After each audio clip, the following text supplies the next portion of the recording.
ወወልድ ወመንፈስ ቅዱስ አሐዱ አምላክ አሜን።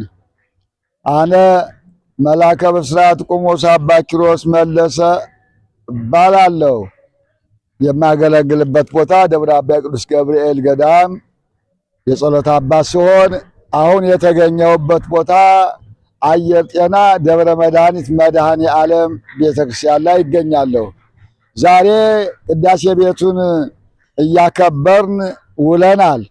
አሁን ደግሞ የዛሬው በዓላችንን ያከበርነው እንዳለ ሆኖ አሁን ከፊታችን የካቲት 7ና 8 ይሄ ቤተክርስቲያን የሚታየው ቤተክርስቲያን በብፁዓን አባቶች በብፁዕ አቡነ መሪነት በሊቃውንቱ የዛለት ይባረካል፣ ይመረቃል።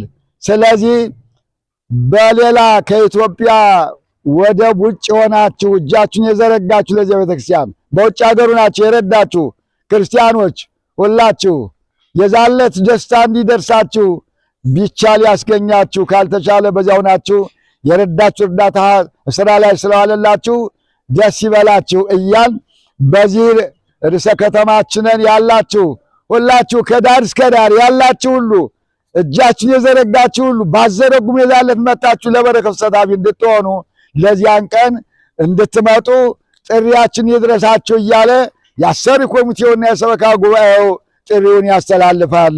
የዛለት እንድትገኙ የቅዱስ መድኃኔዓለም ፈቃዱ ይሁን፣ የእናቱ የድንግል ማርያም ፈቃድ ይሁን፣ የመላእክት አማላጅነት ረድቷችሁ የዛለት እንድትገኙ ቀኒቱን ሰዓቲቱን ይባርክልን እያልን ምስጋናችን እናቀርባለን። ወስብሐት ለእግዚአብሔር።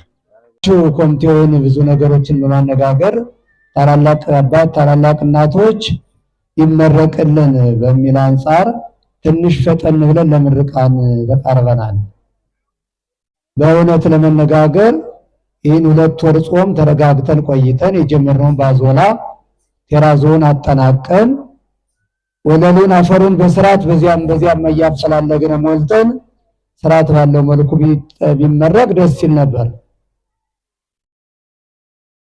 አንዳንድ ጸሐፊዎች ቤተክርስቲያኑ ሊመረቅ ነው አልቋል ብለው ሲጽፉ አይ አልጨረሳችሁም፣ መብራትም አላስገባችሁም፣ ወለሉንም አልሰራችሁም ብለው አዝሮ ይጽፋሉ። እንዲህ አይነት መልእክት እውነት ነው የሚያዩትን ማለት ነው። እና ብዙ ነገር ይቀረናል። በእርግጠኝነት ግን የህብረተሰቡ ፍላጎት ከሆነ የሰራው ህብረተሰቡ ነው። እኛ ተላላኪዎች ነን። ገንዘቡን ሳይሆን ደሙን ጠብ አድርጎ የሰራው ህብረተሰቡ ነውና ይሁን በሚል ብፁዕ አቡነ አብርሃም ለዚህ ቤተክርስቲያን ከሁሉም በላይ ቅድሚያ ሰጠው። በጠቅላይ ቤተ ክህነት ስራ አስኪያጅነት ባሉበት ዘመን ሁሉ ከዚህ ቤተክርስቲያን ከዚህ አንዳንዴ ለስራ ሲመለስ ወደዚህ ይህን ቤተክርስቲያን ሳያዩ የሄዱበት ጊዜ የለም። ሲመጡም ደግሞ አስተካክሉ ይህንን ብለው መመሪያ ሰጠው።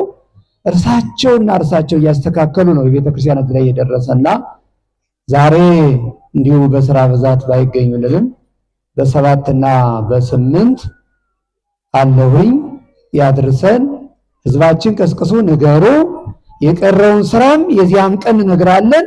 ሁላችንም ተረባርበን እንጨርሳለን። ብትችሉ ጾሙን ላይ ሰርታችሁ ቢጠናቀቅ ጥሩ ነበር። ሁሉም ህብረተሰቡ ካመነበት ደግሞ የህብረተሰቡን መልእክት ተቀበልና ይመረቅ።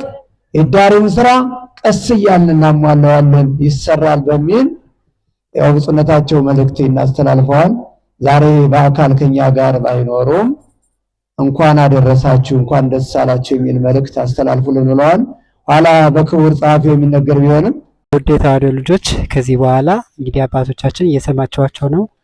ስለዚህ ሁላችሁ ዳር ዙሪያ ያላችሁ ከባህር ዳር ውጭም ያላችሁ በተለይ ደግሞ በባህር ዳር ርዕሰ ከተማ ያላችሁ እጃችሁ ያረፈበት የእናንተ አሻራ ያረፈበት ሁሉም የተዋሕዶ ልጆች ተረባርባችሁ እዚያ ደርሳችሁታልና እንዳትቀሩ እንድትገኙ እግዚአብሔር ይዘው ይበለን። ሰላም ሁኑልኝ።